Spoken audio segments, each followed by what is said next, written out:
this computer too. This is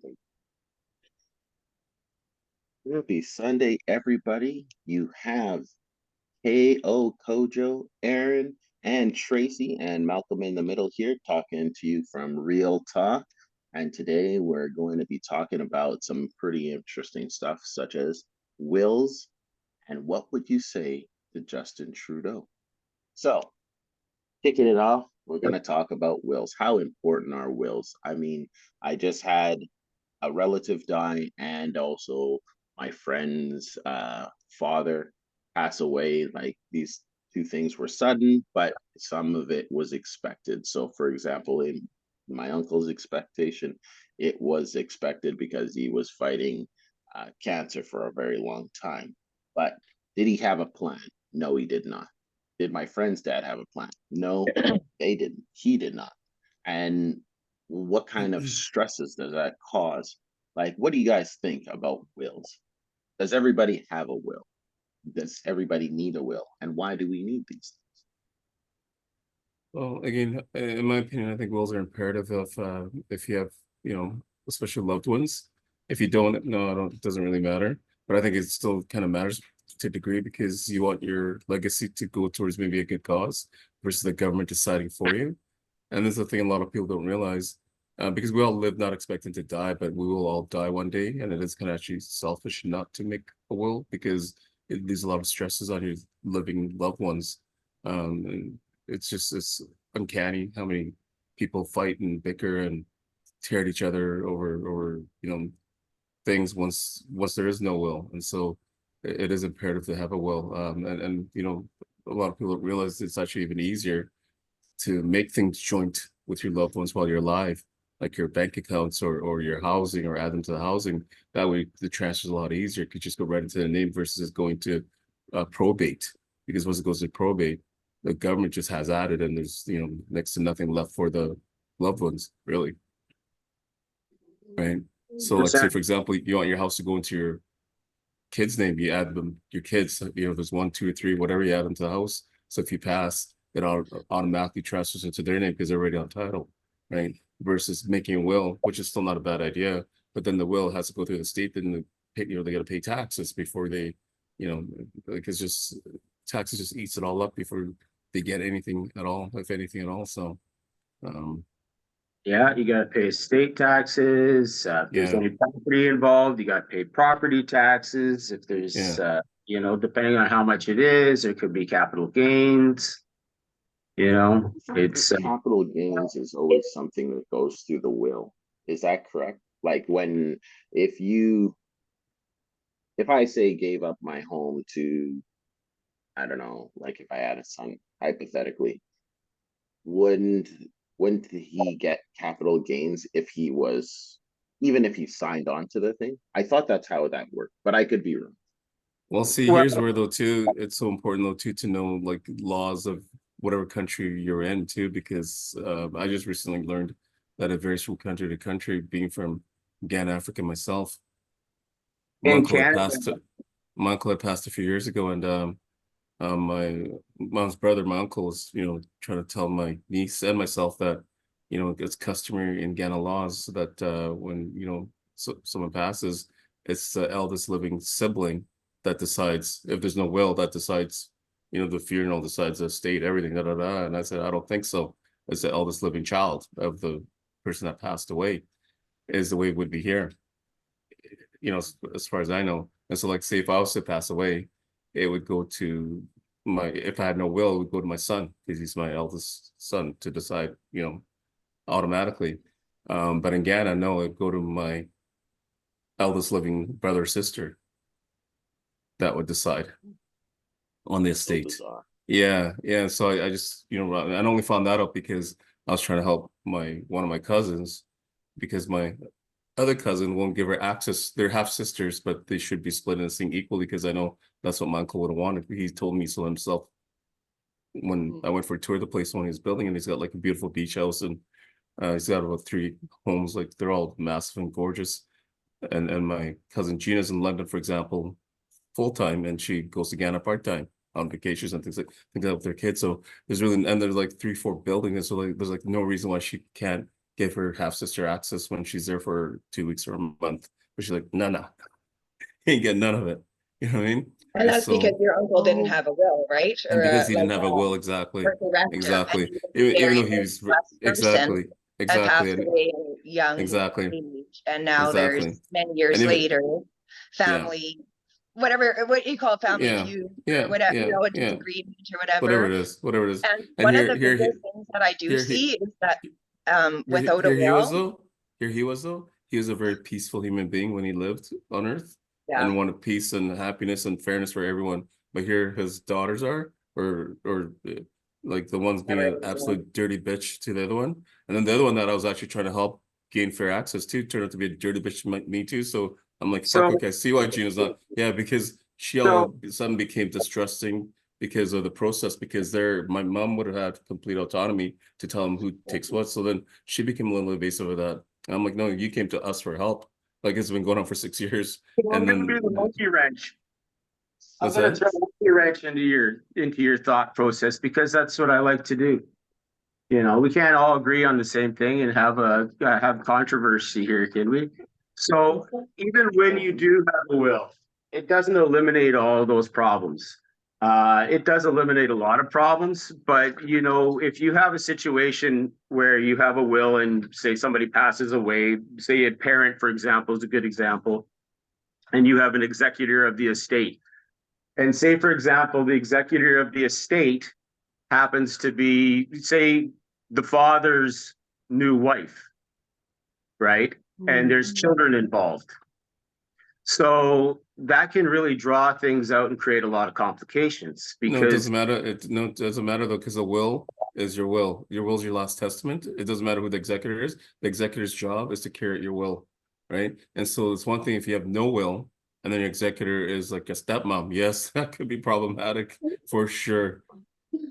For I think sure. the thing is that I'm it's very actually going somewhere with this. Okay, what's up, Tracy? So, well, I mean, what I'm saying is that this can create a whole lot of complications. So, you know, when you do up a will, I mean, just a will in some cases, it depends on the person's financial situation. Like if it's a very basic person and there's not a whole lot that's included in the will, you know, it's not as big a deal. But say, for example, like you mentioned your relative or whatever, with all the houses and everything else, he's doing quite well for himself, and it's a sizable will. It gets to be very complicated when there's going to be a number of accountants involved. There's going to be all kinds of different things, probably different companies, maybe numbered companies, named companies, things, and so on and so forth like that. It becomes but really, Tracy, really complex. no, it's only complex if there's no will. If there's a will, you make sure everything's covered, all your bases covered, all your companies or all your assets covered and spoken for and allotted for, and there's no issues, right? It's when there is no will, it's always a problem. I think it's a good idea too to reevaluate your things over time too, because Oh, for sure, things change, circumstances change. Yeah, for sure. So For sure. Talking quite a bit about this sort of thing, and I mean, I didn't know if I really wanted to get involved in this conversation today or not, because I do have a lot of knowledge in this area, and having two parents that have just recently died in the last 3 years, so I can tell you from experience that it gets very complicated. And Well, you can't just say complicated. For example, Tracy, did your parents have a will or not? Yeah, both of them did. Both of them did. And so what got complicated about that? Well, I'm not going to get I don't follow. because it's been 2 years now. Well, you can't just make a statement and not back it up though, right? And so that's kind of like misleading. And so if you're gonna make a statement, you need to be able to back it up. And so in my experience, because I've had loved ones pass as well, and I used to deal with estates myself. And so I do understand a bit about estates. All right. And so, and in my experience, if there's a will, a will trumps anything else. That's the whole point of a will. And so there's no point in making, it's a snapshot of the day the person dies, just like a divorce. Okay, it's a snapshot of the financial situation that you are in the day that you divorced or the day you die. No, a will is someone's will when they pass away. I'm gonna gracefully and respectfully bow out of this conversation, because obviously this is not going to go very well. I am Okay, doing. I do want to say something Well, about, no, it's really easy. You Wait, just Google the guys. definition of a will, You right? folks have What's a the nice definition of a will? conversation. I'm going to check out. Thank you. I would like to say something about having a will and having a She's gone. living will and having directive of just what your wishes are, you know?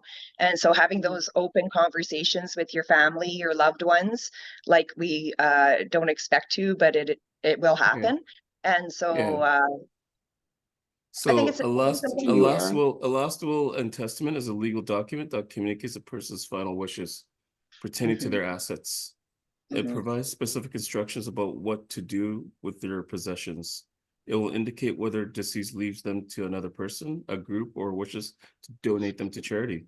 And Mhm. so I'm not sure what Tracy's talking about there, but no, there's no complications once you have a will. Like that's your wishes. Period. Done. Like there's no contesting. There's no, yeah, people can contest it, but they're I good think, luck you because know, also when we're dealing with wills and passing, like you're also dealing with a lot of grief. And so there's just like this well, that's the whole compiled. point. Well, but that's the whole point of the Um, will is to help with the grief, yeah, right? so if you have you know, your stuff looked after for your, you know, your it does everybody favors, and it's a good idea. And it's a good Well, yeah, idea to it's just a matter of people respecting the wishes, right? And here's where it's hard for people to respect other people's wishes when they're living, never mind when they're dead. And so, um, that's, that's true, um, right? And you do see a lot of things that happen, you know, over time. But uh yeah, for me, I like to I want people to know you know, where I wish all my hard-earned you know, my estates and all those kinds of mhm, things, you know, that it would go where I wish it to go, right? mhm. And that's part of having conversations and being smart of what you wish to have, so it's going to the right people and the right things, right? Well, I love that you mentioned being smart too, because I mean, this platform should be more informative and sharing, things that Mhm. we're confident, but not also misleading because or misguiding in that sense. And and again, I guess I get that we're as smart as what we know, but the fact is, wills do determine someone's last wishes, and there, Yeah, and like a there's living no will, ifs, yeah, there's no right? arguing, there's no.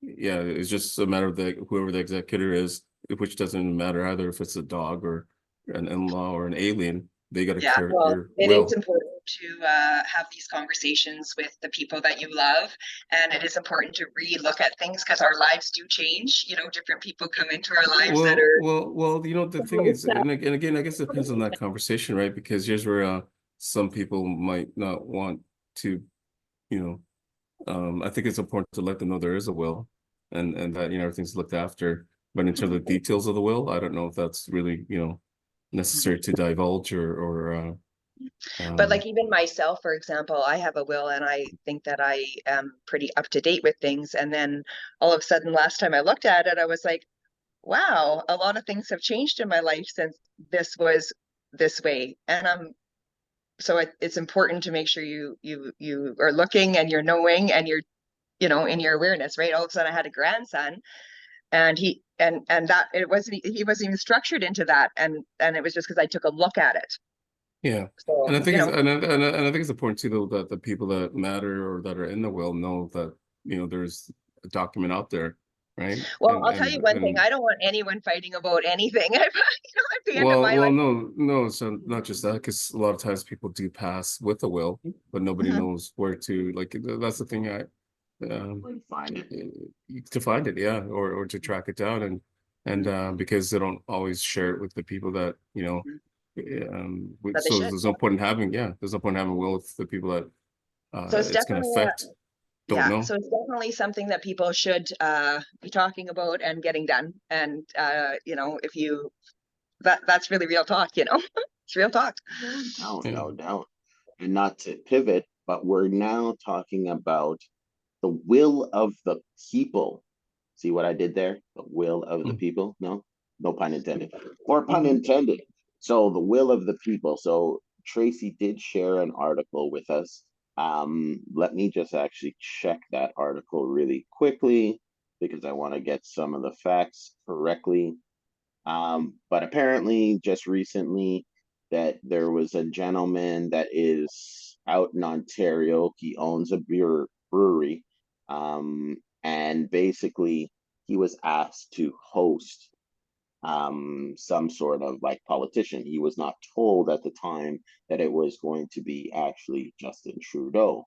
Um, Now the gentleman did go ahead with this because he thought, hey, you know what, um, good or bad, this is what's going to happen. It's probably exciting to have, the prime minister to come to your brewery, even if in spite of what you might think of the prime minister. And then all of a sudden, this poor guy was getting an overwhelming response of negativity.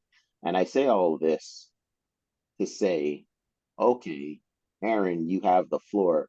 What would you say to if you allowed the prime minister to come visit you and you're hosting this thing? What would you say to this prime minister, our prime minister, if Well, you had that opportunity? first of all, I've never met any of the prime ministers of my country before, so I would be pretty excited about meeting a prime minister. And I'd like to have a like, because I am the age I am and the work I do, I would actually like to help the prime minister with some of the critical, urgent problems that we face in this country, homelessness, healthcare, these sorts of things. So I'd likely ask him if he needs a hand. Oh, interesting. So you just give him some kindness. You wouldn't rib him. You wouldn't Well, no, share your yeah, opinion with him. what she's saying it to, or what I'm hearing, it's an excellent opportunity to open dialogue, and Mhm. and maybe Like, talk about some things that matter instead of like saying fuck off, get the fuck out of here because I don't like what you're doing, right? no, Because because my question, honestly, for the prime minister is, do you need a hand doing some of the jobs that we need done in Canada right now? And that would be my question to him. We do have he does have a lot that whoever's in charge here, leadership has a lot going on. So uh, and I'm always open to meet anybody. well, I mean, being Wouldn't be business mind, go ahead. sorry, Oh, being Joe, business minded yeah. myself, um, I think it'd be stupid for him not to host Justin Trudeau because look, we're talking about this brewery that we probably never would have been otherwise Mhm. because of this, right? And Absolutely. so, like fuck these online idiots because they're all probably broke ass idiots anyways that are barely living paycheck to paycheck, right? Those are the people that have time to this all the stupidness. And I agree with what Aaron said earlier. It's a chance to broach a bridge and maybe talk to him about things that Open dialogue. why are we doing I this? Why is there homelessness?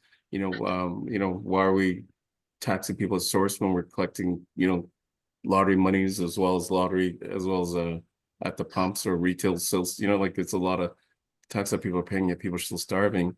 And why is it that, we're not looking after home first? Charity should begin at home. Believe in helping others, but charity should begin at home. The people that are helping support your cause, because to me, I want to make sure, there's no homelessness, there's no desperation, and that my kids are safe.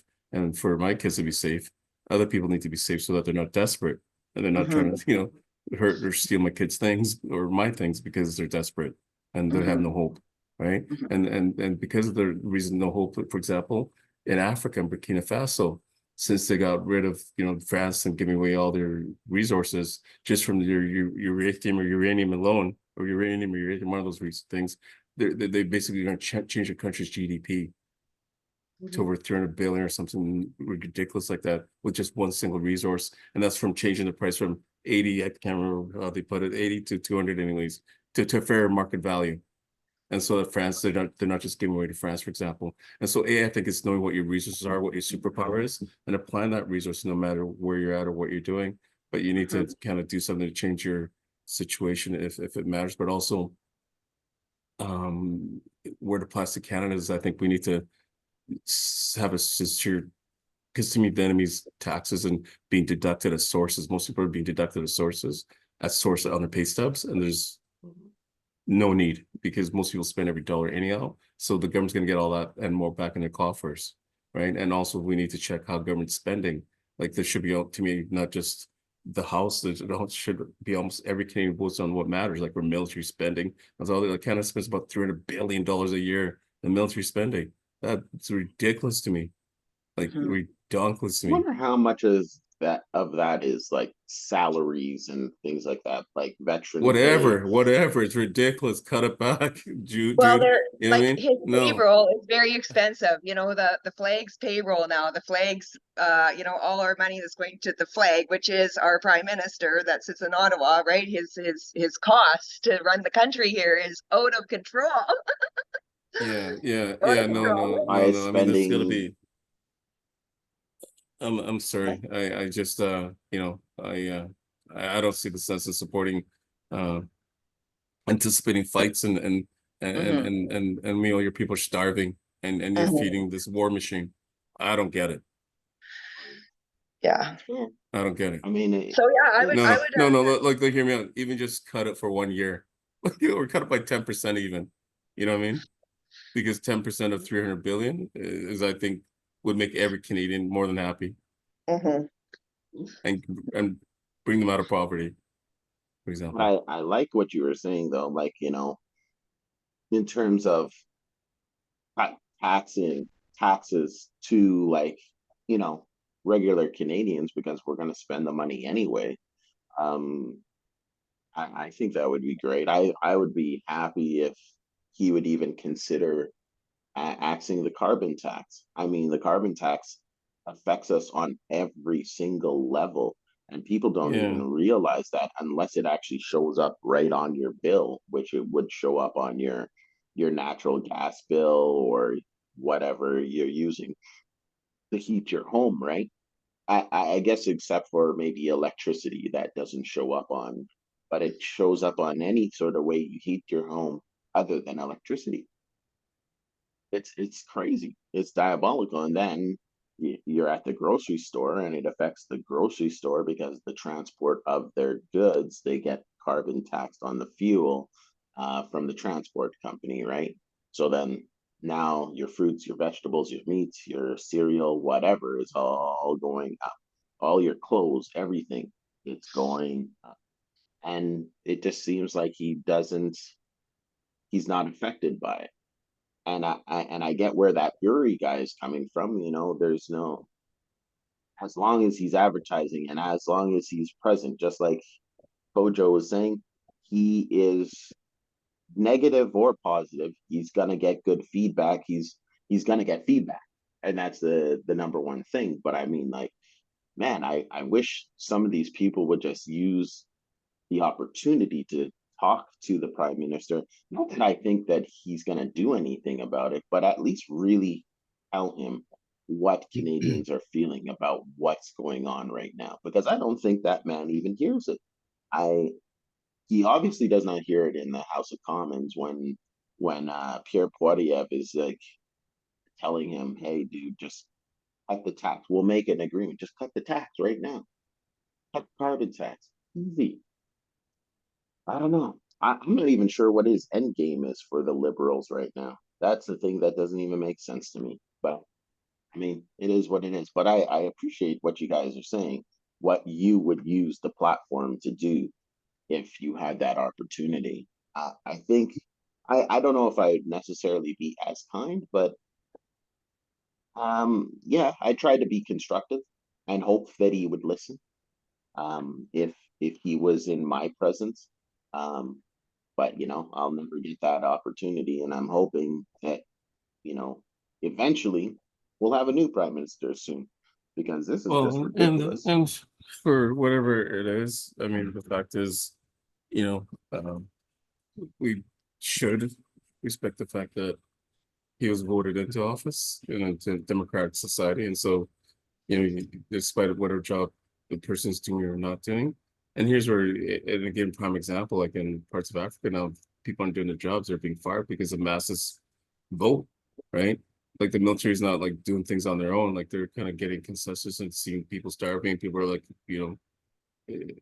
even they themselves are starving. So it's at some point, you just say enough's enough. And so, but here in North America, it's a little bit of a different thing. Like someone can create treason and insult all kinds of races and still be still be a candidate for president, have multiple criminal charges and still be a consideration for running. Like I'm I'm blown away. Like you and I cannot even fly without getting harassed if we have criminal charges pending.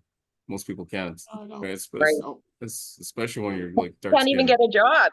Can't even Yeah. get like a job, like a Yeah. basic job, if you have some No. sort of criminal Yeah. charges that you even like ever ago. And yet we have people that are running for office, leadership. Like these are the people. Yeah. And so to me, he's a different animal. And so despite whatever Trudeau is or isn't doing, he is not that. So and so to me, you know, it's one of these things that's a conversation, and again, whether he cares about things or not, I don't, you know, really I know. think But it, obviously, I to me, honestly think, oh, go, to me, the sorry. thing that bothers me most is poverty and homelessness. All right, and I'm not talking like just people on the street. I'm talking like people in well-to-do homes that are just living paycheck to paycheck, or so debt that they're basically living off of credit and getting the bags filthy rich, which the government also gets a big cut out of. And to me, you know, those are the things that I think we as a society can actually change like that. But we have to have politicians that less want to listen. anxiety, we'd have less fear, we'd have Well, it isn't the joy. politicians again, really, because here's where I think we as a people, we put the power in the politicians' hands when really it's in our hands, not theirs. It's in our hands because we're the ones that put them there. Right. Okay. Yeah. Right. And we're the ones that are hurting. And so why are we putting people in places that aren't helping our cause? Because they're supposed to be there to help us. So true. You know what I mean? So And very make true, rules you know. that protect us, make laws that protect us, but also things that look after us and things that'll. And there's countries that, you know, like I think of Monte Carlo, or I think I don't want to say Dubai because some people start starving, but there are countries that have things in place, systems in place that everyone prospers together, everyone prospers equally, and that's a blessing. Yeah, you know what I mean? Not just the people in power, or you know, not just like the 1%, like the 1% walking and the 99%. Yeah. Like this. But again, for that to matter though, it has to matter to everybody though. And I think that's a problem though, is there are some people that are happy with the status quo. And so for as long as people are happy with the status quo, guess what? People gotta keep getting this. Yeah, it's the status quo. Right. You know, I don't necessarily think everybody is happy with the status quo. I think the thing is for Canada, for Canadians. Well, okay, no, you're right. Not knowing how to go about how can we change Fair it enough. without Fair enough. going to Ottawa and shooting up the house or something. People right? not be happy about it. You're absolutely right about that. But I guess the flip side is, what are they doing about it? Right. And you're right. People might not know how to go about it. People might just talk about it. People will, you know, and yeah, but again, here's where I guess for myself, I remember the first month I, you know, got into my business, you know, that I've been doing for the past 20 years. And actually before that, you know, I was an employee to another company. And you know, when I saw the amount of taxes that came off my check, I was like, fuck that. And so I immediately flipped from what I was doing to becoming independent. I was still doing the exact same thing, same everything, except instead of an employee role, I just said, no, I'm going to be an independent and subcontract out to different companies. And then all I did, and also I went also from being an employee for one company to be able to subcontract to different companies because I was a free agent at that point, and I've never looked back. Right. Nice. And so, and that's things for everybody, but it's certainly how you can compound and break free of your chains. So like whether you're a janitor or whether you're a server, and if you're good at what you're doing and you know you enjoy what you're doing, and customers come in to see you because of you, not because of even, you know, what you're offering. For example, you might have a chance to maybe start your own business where, you know, because you're that magnet that draws people, you're that glue that keeps people to, you know, you have something to offer. And once people realize that, you're pretty much, to me, bulletproof. Like whether you're a baker or whatever it is, you know, just figure out how to make your own buck. You know, like figure out how to sell a highlighter or whatever it is. Exactly. And you make you know, basically being able to self-sustain yourself, like you can be independent. Yeah, you know, not of some of this stuff, right? Malcolm, you're self-sustained, but I also think get ahead of the curve, right? Like sometimes you gotta run faster on that treadmill to keep ahead of inflation, to keep ahead of, like we can't just sit there and think it's not gonna happen. It's gonna happen. So, that this is why a lot of smart people or I wouldn't say smart people, but people that are aware, they work hard to put their money to work for them. They invest in stocks. They this and that. You're always leveraging to try and get more streams of income coming in to keep ahead of the enemy, which is inflation and taxes. Right. Right. That's awesome, guys. Taxes Well, I are do very remember, Kojo, you putting your name forward to being the Prime Minister of Canada. So No, it doesn't definitely, pay enough. It doesn't pay enough. But but you definitely can help with the finances of the country. no, I don't know if I could help with the finances, but I think I could help enrich people's lives by changing a couple of things Exactly, and that's what I'm saying. and and the government will still be well looked after in terms of what they need to do. But yeah, we need to it's very easy to change people's lives, and why they're not, I don't understand, because to me, anyone that works with me, I'd rather be part of helping them change their lives as well, or have an impact on their lives as well, versus just me being rich. Well, Or we just all me need making all the money. You know what I mean? Like we are it's change. just Yeah, yeah. for sure. So to me, if I was a leader, I would want to make sure that everyone is also doing well, because there's a lot of room for everyone to be doing well. There's no Amen. need to, and I get it to a degree. Like you need to keep some rats on the treadmill so they can keep getting tax dollars. But there's so much that will come in by making the rats fat, because rats like to spend, rats like to eat. well, I mean, if we even took on, say, something that like those Scandinavian countries, I mean, they are taxed higher, but they get free university. They get lots of like nobody seems to be struggling as much as say Canadians in terms of how that other developing Oh countries no, oh no, kind oh of no. run I mean, don't get me themselves. wrong. You know what I mean? Well, there are people struggling. Like that's a pretty, unless you Oh, travel the whole world, there are people yeah. struggling. But the But I thing mean, is, like G20 countries. there's some people that shouldn't be struggling. There's some countries that there's no excuse for the struggling, other than pure greed, other than pure neglect. And I would say Canada would be one of them. That yes, there's That's what I opportunity mean. for those that are grab it, but there's a lot of people struggling that there's no need for them to be struggling. For a country as But we live in a first world country that is very developed. yeah, but there's We're a also some things that G8, are there's also G20 some things that country. are archaic, right? There's some Yeah. things that are very archaic, and that and here's where I know, like for government, for example, there's a lot of moving parts and a lot of self-interest, and for example, the GST PSC department is different than I'd say the federal tax department, and they're all trying to collect their ends, but it's too much. It's just too much, really, because if you think about like the minimum tax bracket in Canada, 24-26%, and if you add in the retail sales tax and everyone's spending every dollar that they make and earn, really Canadians are almost minimum at 40% tax bracket. So that's like 4 or 5 months out of the year you're working for the government. That is fucking crazy. It really If is. you multiply that by 30 years, like you're better off in jail. Well, It is guys. kind of Awful. yeah. Anyways. Yeah. Well, guys. She was doing the I think wrap that up we right there. should, I did put a call out to Justin Trudeau many months ago, for some of the things that were happening with the violence, with the guns, etc. Children being shot by children with guns. Nobody ever gets back to us. So, but if anybody, I'd love to meet him or talk to him about the things that we just talked about. Whoever the leader is. Absolutely. Because we need help in the country here, and we're all. This country is. If we all work together, we could do some amazing things. I have seen it and witnessed it over and over again. So it's good. Oh, yeah, absolutely. I love it. I love it.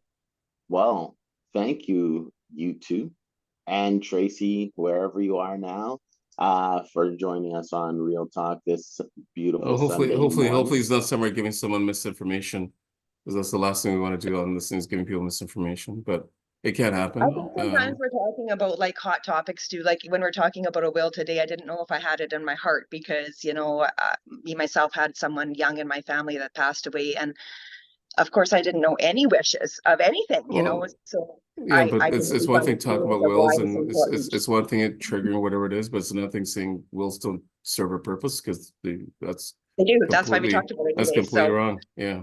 yeah. So, And you know, have those conversations with the people you love, you know, at least, you know, and keep living and enjoying your time, and happy Sunday to everyone near and far.